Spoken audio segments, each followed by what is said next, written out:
사랑하는 시니어 성도님들, 이렇게 귀한 시간에 함께 예배하게 되어서 너무나 반갑고 참 주님께 감사가 되어집니다. 나는 부족하나 하나님은 능하시다라는 제목으로 주님이 주시는 은혜를 함께 나누길 원합니다. 여러분, 누구나 인생을 살아가고요, 인생의 세월은 흘러가게 되어져 있습니다. 어느덧 내 모습을 거울을 통해서 보자니 저도 그렇습니다. 흰 머리카락이 늘어나고 몸 여기저기가 예전 같지 않음을 느낄 때가 있더라고요. 네, 죄송합니다. 네, 우리 감히 문득 우리 마음속에는 이런 마음이 들 수도 있어요. 나는 이제 너무 나이가 들었구나. 그리고 내가 이제 무엇을 할 수 있을까라는 그런 작은 탄식이 우리 입술 속에서 터져나올 때도 있을 것입니다. 또한 예전과 달리 사람들 앞에 서는 것이나 또 자신의 생각을 말하는 것이 쉽지 않다고 느껴지는 아마 그런 경험들이 다 있으실 것입니다. 그런데 오늘 우리가 함께 묵상할 이 출애굽기 말씀 속에는요, 바로 그러한 연약함과 부족함을 잘 깊이 느꼈던 한 사람이 등장하고 있어요. 그게 누구냐면 바로 모세입니다.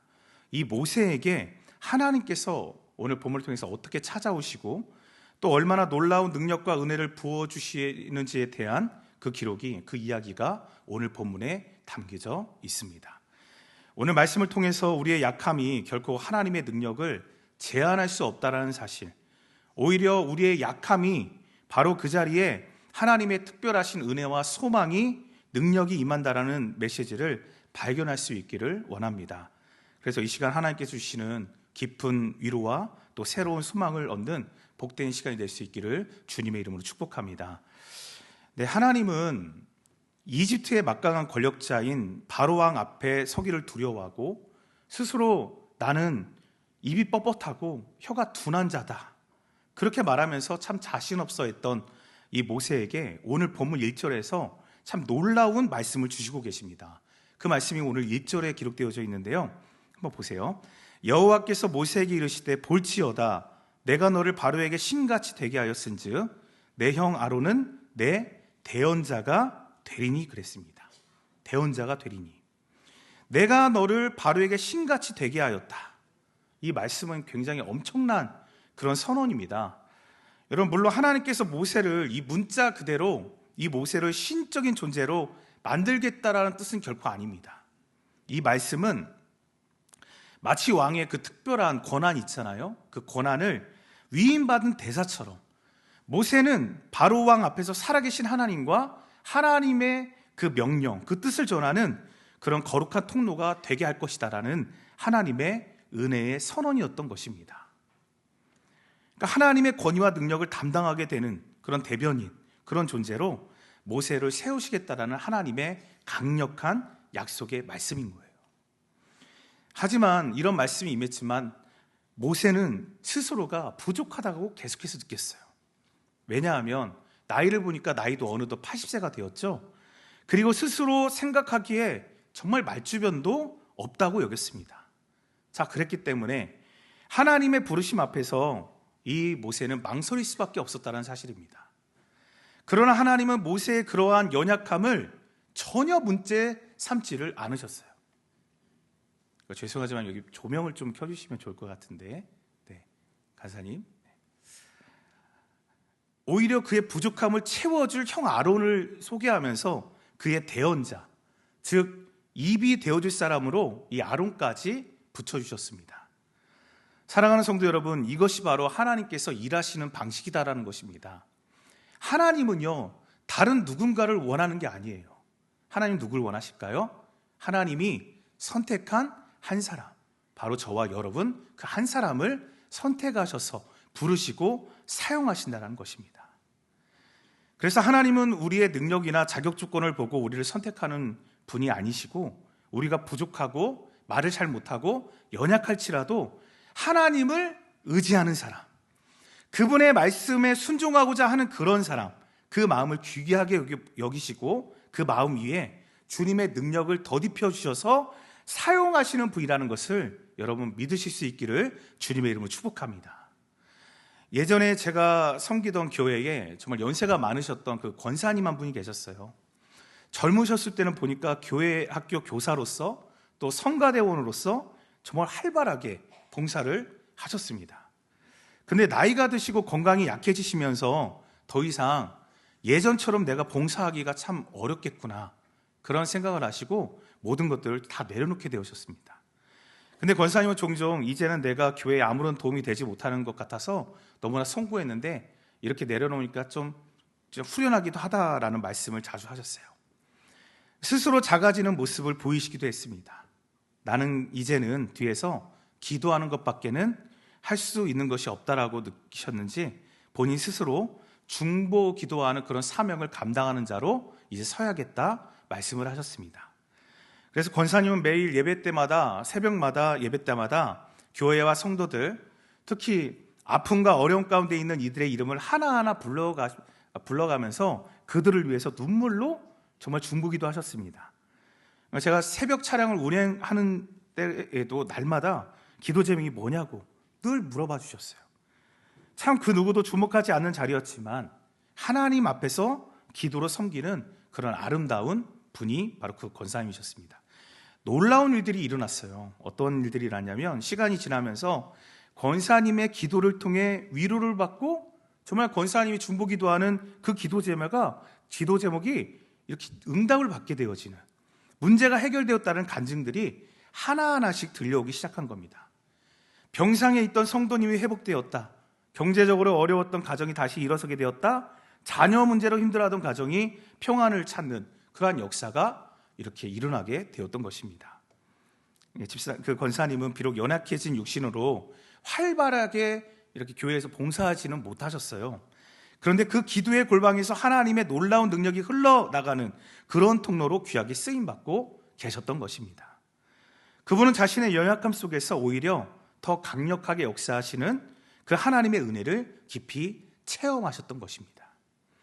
시니어 성도 여러분, 혹시 이 자리에 계신 분들이 나는 이제 나이가 많아서, 나는 건강이 예전 같지가 않아서, 나는 가진 재능이 없어서, 나는 말을 잘 못해서, 이런 스스로를 이제는 아무것도 할 수 없는 사람으로 여기고 계시진 않으십니까? 괜찮습니다. 정말 괜찮은 거예요. 왜냐하면 우리의 현재 모습이 어떠하든지 간에 하나님은 여전히 나를 원하세요. 우리를 깊이 사랑하시고 여전히 이 자리에 계시는 성도 여러분을 통해서 주님의 일을 이루기 원하신다는 사실을 굳게 믿으시기를 바랍니다. 여러분, 우리의 연약함은 끝이 아니에요. 바로 하나님의 능력이 시작되는 하나님의 출발점이 되는 것입니다. 어쩌면 예전처럼 힘있게 봉사하지는 못할지라도 삶의 연륜에서 우러나오는 지혜가 우리 시니어 세대에 있어요. 그래서 다음 세대를 격려하고 상담하실 수 있는 분들이 바로 여러분들이신 것입니다. 비록 목소리가 작아졌을지라도 간절한 기도로 하늘 보좌를 움직이는 그런 중보자가 될 수도 있는 것입니다. 몸이 불편해서 멀리 어디를 가지 못할지라도 따뜻한 전화 한 통, 진심 어린 문자 메시지 하나로 낙심한 영혼에게 하나님의 사랑을 전할 수가 있습니다. 저도 이렇게 그 시니어 일교구를 담당하고 있지만 이 젊은 분들하고 같이 연락을 주고받고 문자를 하잖아요. 거기서 느낄 수 없는 정말 진솔함이 우리 시니어 성도님들에게는 있으시더라고요. 얼마나 위로가 되고 격려가 되고, 그리고 기도하신다라는 그 한 말씀이 정말 기도하신다라는 게 느껴져요. 제가 그 힘으로 살고 있다니까요. 주님, 저는 이렇게 부족합니다. 그러나 주님만을 의지합니다라고 우리의 연약함을 솔직히 고백하면서 하나님 앞에 나아갈 때 하나님은요, 모세에게 그러셨던 것처럼 오늘 우리에게도 필요한 능력과 지혜를 부어주실 줄로 믿습니다. 우리의 삶의 자리에 맞는 섬김의 길을 열어주세요. 기도할 때 주님 나라를 위한 그런 귀한 도구로 끝까지 사용해 주세요라고 말한다면, 기도한다면 하나님 우리를 그런 나라를 위한 중보 기도자로 세워주신다는 거예요. 여러분, 남은 생애를 통해서 하나님께서 이루실 일들을 기대하시길 바랍니다. 나는 이제 끝났어. 나는 이제 쉬어도 돼. 내가 그런 정도는 되지 않나? 그거 아니에요. 우리는 삶이 다하는 그날까지 하나님 앞에서 하나님은 여전히 저와 여러분을 통해서 일하길 원하신다는 사실을 굳게 믿으시고 그 하나님 나라를 위해서 힘쓰며 나아가는 저와 여러분 될 수 있기를 주님으로 축복합니다. 자, 그런데 하나님께서는 모세에게 힘과 권능을 약속하시면서 동시에 조금은 좀 이해하기 힘든 받아들이기 힘든 어려운 말씀도 하고 계세요. 그 말씀이 뭐냐면 3절 말씀인데요. 우리 3절 말씀을 함께 읽겠습니다. 시작. 내가 바로의 마음을 완악하게 하고 내 표징과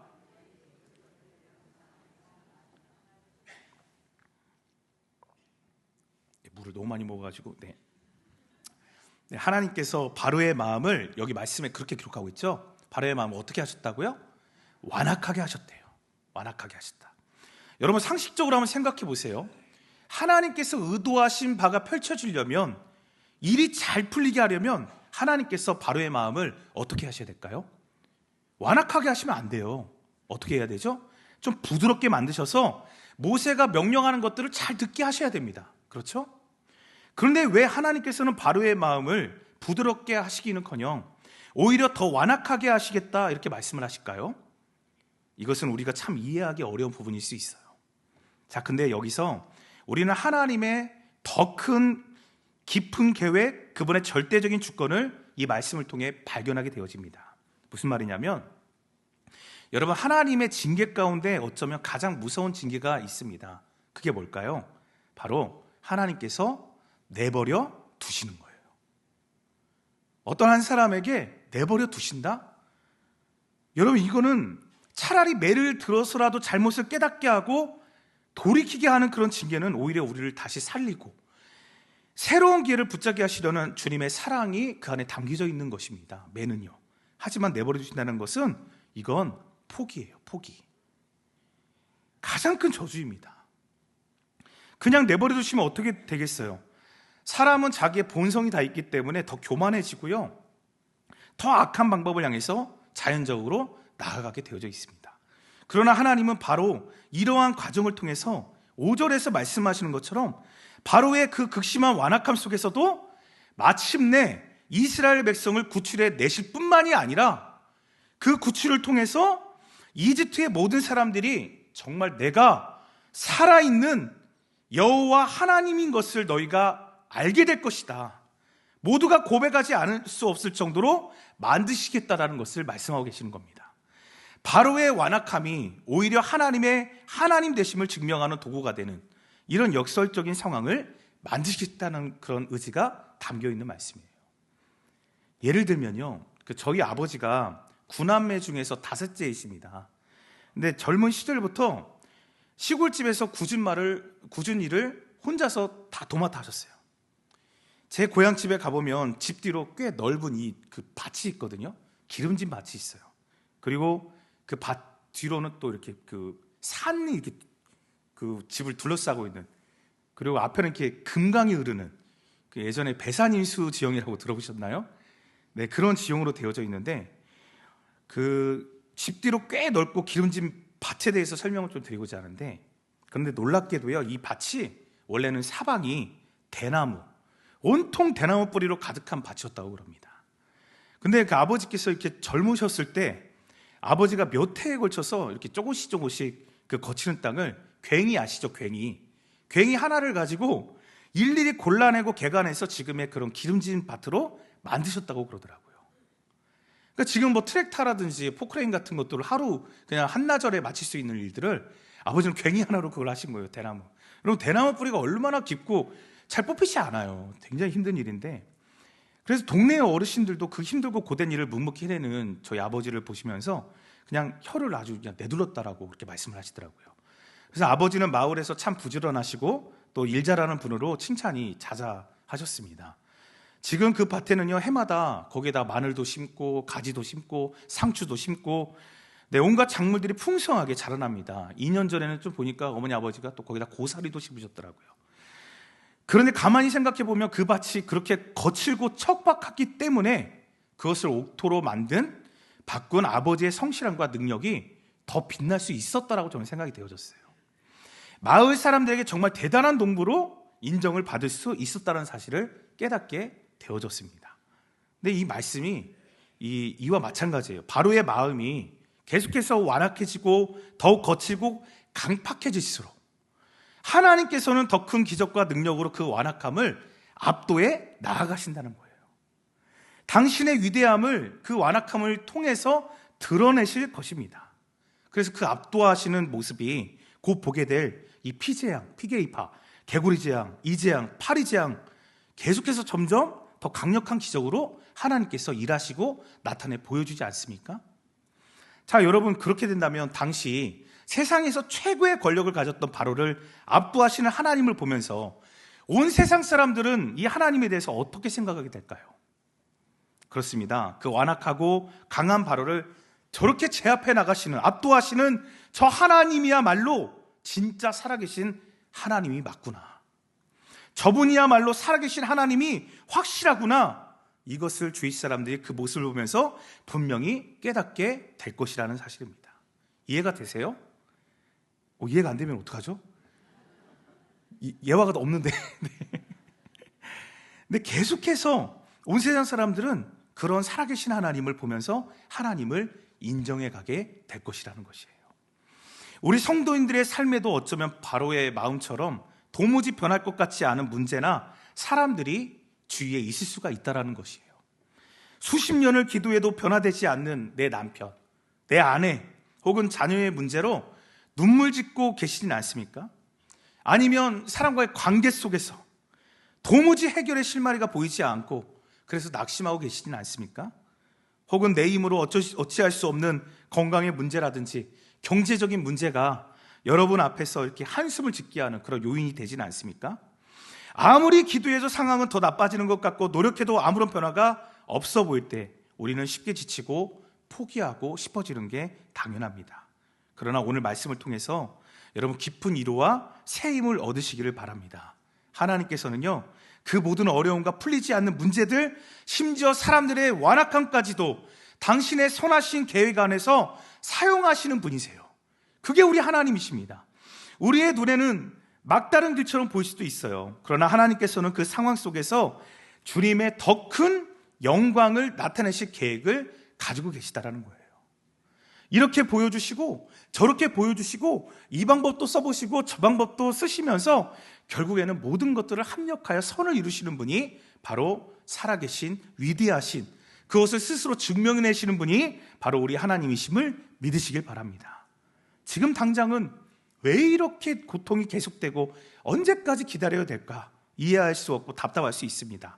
그런데 이 모든 상황을 주관하시는 하나님의 지혜와 능력을 온전히 신뢰하고 나아간다면, 잠잠히 주님을 바라보고 나아간다면, 기다린다면 우리는 마침내 하나님의 일하시는 놀라운 솜씨를 목격하게 될 것이고요, 찬양하게 될 줄로 믿습니다. 그래서 여러분, 우리는 이 기도를 포기해서는 안 돼요. 포기해서는 안 됩니다. 여러분의 기도는 절대로 땅에 떨어지지 않아요. 하나님은 여러분의 눈물을 여전히 듣고 계시고 기억하고 계시고 마침내 이루어 주십니다. 자, 그렇게 하나님의 놀라운 계획과 이 약속을 들었던 이 모세와 아론은 어떻게 반응합니까? 6절과 7절의 말씀을 보시면 참으로 이 감동적인 기록이 나오고 있어요. 6절 말씀, 7절 말씀 보세요. 모세와 아론이 여호와께서 자기들에게 명령하신 대로 행하였더라. 그들이 바로에게 말할 때에 모세는 80세였고 아론은 83세였더라. 모세와 아론은 수많은 두려움과 현실적인 어려움 속에서도 지금 어떻게 행했습니까? 어떻게 행했어요? 네, 여호와께서 자신들에게 명령하신 대로 행하였더라 기록하고 있어요. 명령하신 대로. 그때 모세의 나이가 몇 살이라고요? 80세였어요. 아론은 83세였습니다. 어쩌면 여기 계신 우리 성도님들의 연세와 비슷하시거나 혹은 더 많으신 분도 계시고 적으신 분도 계신 것 같아요. 네, 여러분, 이들의 순종이 이게 쉬운 순종이었을까요? 결코 쉽지 않은 순종이었습니다. 왜냐하면 세상에서 가장 강력한 왕 앞에 나아가야 됐고요, 그 왕의 심기를 정면에서 거스린다면, 거기에다가 메시지를, 하나님의 말씀을 전해야 된다면, 심지어 그 앞에서 기적을 행하는 것은요, 이 목숨을 걸어야 되는 그런 위험한 일이었기 때문에 그렇습니다. 그러나 그들은 자신의 나이나 능력 부족 혹은 어려운 상황을 탓하며 주저앉지 않았어요. 대신 어떻게 했다고요? 하나님의 말씀을 붙들고 순종하며 그 믿음의 발을 내딛어서 당당하게 나아갔습니다. 그리고 하나님께서 지팡이를 던져서 뱀이 되게 하라는 구체적인 명령을 주셨을 때에도 그들은 주저하지 않았습니다. 바로와 그의 신하들 앞에서 그 명령을 그대로 행하게 되어졌어요. 그 모습이 8절에서 10절의 말씀인데요, 제가 한번 읽어드리겠습니다. 여호와께서 모세와 아론에게 말씀하여 이르시되 바로가 너희에게 이르기를 너희는 이적을 보이라 하거든 너는 아론에게 말하기를 너의 지팡이를 들어서 바로 앞에 던지라 하라. 그것이 뱀이 되리라. 모세와 아론이 바로에게 가서 여호와께서 명령하신 대로 행하여 아론이 바로와 그의 신하 앞에 지팡이를 던지니 무엇이 된지라? 뱀이 된지라 그랬어요. 여러분, 지금 하나님의 명령에 즉각적으로 순종하는 모세와 아론의 이 모습 정말 아름다운 모습이지 않습니까? 하나님께서 우리에게 가장 기뻐하시는 일이 무엇일까요? 우리를 보시면서 어떨 때 가장 기뻐하실까요? 그것은 어떤 화려한 업적이나 남들이 놀랄 만한 그런 대단한 능력을 가지고 보여주는 우리의 삶이 아니에요. 우리의 나이나 처한 상황을 뛰어넘어서 이게 너무나 위험해 보일지라도 하나님 말씀이라면 그 말씀에 귀를 기울이고 그 말씀에 즉시로 순종하는 그 마음, 그 중심을 우리 하나님은 가장 기뻐하십니다. 믿으십니까? 비록 우리의 순종이 더디고 서툴러 보일지라도 하나님을 사랑하고 하나님을 신뢰하는 마음으로 한 걸음 나아가는 그 순종 위에 하나님께서는 당신의 놀라운 역사를 이루어 가시는 것입니다. 우리 시니어 성도님들의 삶의 연륜에서 우러나오는 그 깊은 순종과 기도는 우리 젊은이들에게 그 열정적인, 젊은이들도 열정적인 그런 모습이 많이 있죠. 그렇지만 그들의 열정이나 순종 못지않게, 아니 어쩌면 그보다 더 깊은 울림으로 하나님 나라의 큰 힘이 되고요, 아름다운 향기가 되는 줄로 믿으시길 바랍니다. 여러분이 매일 드리는 기도가 있어요. 그리고 매일매일 나아가 전도하는 여러분들의 모습이 있습니다. 그런 여러분들이 삶으로 보여주는 믿음의 본이 여러분이 조용히 실천하는 그런 사랑과 그 섬김들, 연락을 취하는 모습들이 다음 세대에게 흘러가는 귀한 영적 유산이 될 수 있다는 거예요. 여러분의 순종은 결코 작지 않습니다. 여러분들의 모습을 통해서 이것이 하나하나 믿음의 유산으로 계승이 되어지면 여러분, 교회가 살아나고요, 가정이 살아나고요, 이 지역이 살아날 줄로 믿으시길 바랍니다. 하나님의 나라가 이루어지는 거예요. 대한민국이 살아나는 것입니다. 세계 열방이 살아나게 될 줄로 믿으시길 바랍니다. 우리 믿음의 선진들이 그것을 보여주면서 지금 역사가 이렇게 흘러오지 않았습니까? 여러분, 끝이 난 게 아니에요.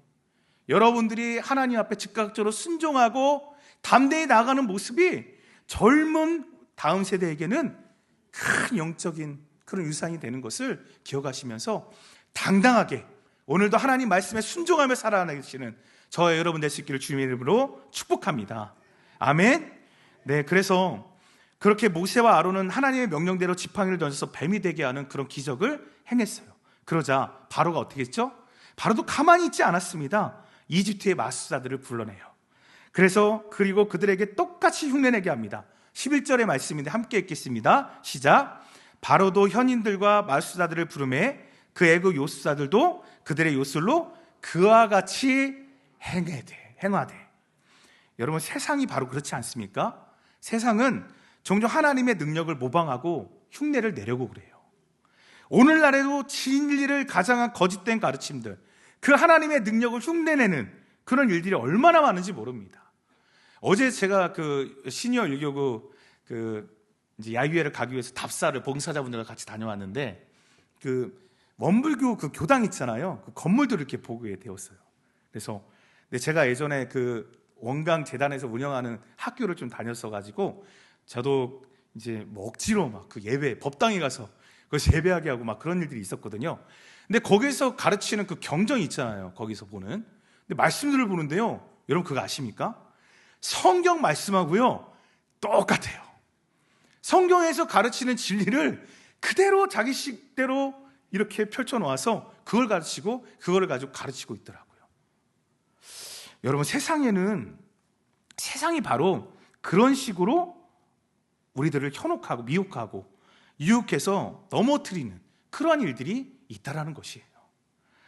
그러나 잠깐은 비슷해 보이고 사람들의 눈을 속일 수는 있어요. 근데요, 하나님의 능력에는 세상의 그 어떤 모방이나 흉내와는 비교도 할 수 없는 근본적인 차이가 있다라는 것입니다. 그 12절 말씀을 보세요. 각 사람이 지팡이를 던짐에 뱀이 되었으나 아론의 지팡이가 그들의 지팡이를 삼키니라 그럽니다. 할렐루야. 마치 진짜 다이아몬드와 유리가 조각이 언뜻 비슷해 보일 수 있잖아요. 그런데 하지만 그 가치와 영원함은 결코 비교가 되지 않는 것처럼 하나님의 능력은 세상의 어떤 속임수나 흉내보다 월등히 뛰어난 능력이세요. 모든 거짓을 압도하고 삼켜버리는 그러한 힘이 있는 주님의 능력인 것입니다. 자, 이쯤 되면 이제 바로도 뭔가 느끼고 깨닫게 되어서 하나님 앞에서 이제 그 말씀대로 행하고 물러서야 되겠죠. 그런데 이 놀라운 광경을 눈앞에서 목격하고도 바로의 마음은 어떻게 되었을까요? 변했을까요?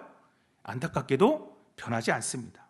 13절 말씀에 그러나 바로의 마음이 완악하여 그들의 말을 듣지 아니하니 여호와의 말씀과 같더라 그렇습니다. 바로의 마음이 완악하여서 그들의 말을 듣지 아니하니 여호와의 말씀과 같더라. 하나님의 살아있는 능력을 눈앞에서 생생하게 다 봤거든요.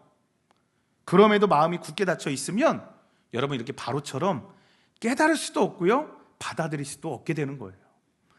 여러분, 이것이 오늘 우리에게 무엇을 말해주고 있는 것입니까? 우리가 하나님의 능력을 경험하는 그러한 사람들이잖아요. 오늘도 여러분 주님의 능력과 은혜로 이 자리에 계신 거 아닙니까? 그거를 매일매일 수없이 받아 누리는 저와 여러분들입니다. 그런데 이것이 우리가 하나님의 능력을 경험하며 살지만 그 능력 앞에서 우리의 마음이 부드럽게 열려있지 않다라고 한다면 그것은 굉장히 위험한 신앙인의 모습으로 가고 있는 것입니다. 사랑하는 성도 여러분, 하나님께서 그분의 크신 능력으로 우리 각자의 인생 가운데 베푸신 일들, 놀라운 은혜들이 얼마나 많은지 모릅니다. 그렇지 않습니까?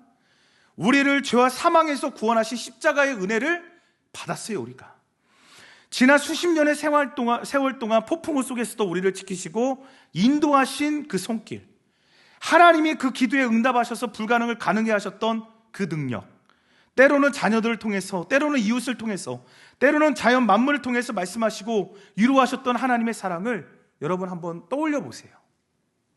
살아계신 하나님을 우리는 삶으로 지금까지 경험하면서 올 수 있었습니다. 그런데 만약 우리가 그 놀라운 능력과 은혜 앞에서 여전히 주님의 말씀 앞에서 우리가 불평하고 의심하거나 혹은 너무나 익숙해져 버려가지고 하나님 앞에 감사하지 못한다면, 지금 이 바로의 모습처럼 완악한 모습으로 그런 마음으로 주님을 온전히 신뢰하지 못한다면 그것은 바로 오늘 말씀 속에 바로의 모습과 우리는 다르지 아니한 것입니다. 그래서 우리는 하나님의 능력이 임할 때, 하나님의 말씀이 임할 때, 들려올 때에 우리의 마음을 어떻게 해요? 활짝 열어야 되는 것입니다. 우리의 마음밭을 날마다 부드럽게 기경하시기를 바랍니다. 하나님의 은혜와 진리의 말씀이 깊이 뿌리내릴 수 있도록 하는 것, 이것이 오늘 우리에게 필요한 참으로 중요한 영적인 자세입니다. 그래서 여러분, 날마다 말씀을 가까이 하시고 기도로 우리의 마음을 정결하게 하시고요, 작은 일에도 감사합니다 라고 하는 그런 반응으로 하나님 앞에 연습하면서 날마다 감사로 사시는 저와 여러분 될 수 있기를 축복합니다. 그래서 마지막으로 우리는 기도해야 됩니다. 주님, 제 마음이 완악해지지 않도록, 하나님의 은혜를 잊어버리지 않도록 날마다 나를 새롭게 하여 주시옵소서. 제 눈을 열어주시고 주님의 은혜를 보게 하시고 제 귀를 열어주셔서 주님의 음성을 듣게 하여 주옵소서. 제 마음을 열어주셔서 주님의 사랑에 감사와 순종으로 날마다 반응하며 살게 하여 주옵소서. 우리 모두가 이렇게 날마다 기도하면서 부드러운 마음을 갖고 가실 수 있기를 우리 주님의 이름으로 간절히 축원합니다.